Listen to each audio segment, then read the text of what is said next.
Good morning, kids. Today we are going to learn about water animals. But what are water animals?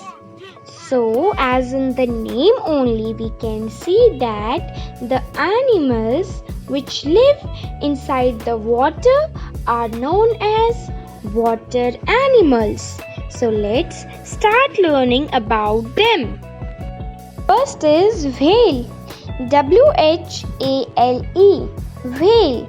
It has a blowhole on the top of its head to breathe. Octopus. OCTOPUS. Octopus. It has 8 arms. That's why it is called octopus, and octo means 8. Fish. FISH. Fish. Fish have gills on their body to breathe in air. And some of them are of smaller size. Crab. CRAB. Crab. Crab have a very strong grip on the front hands. Seahorse.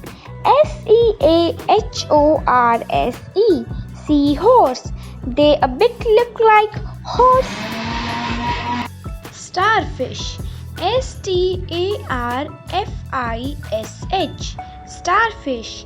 This fish looks like a star. Dolphin. DOLPHIN. Dolphin. Dolphin is our national aquatic animal. Lobster. LOBSTER. Lobster. Jellyfish. JELLYFISH. Jellyfish. They have very long tentacles. Squid. SQUID. Squid. It can swim very fast, like with the speed of jet.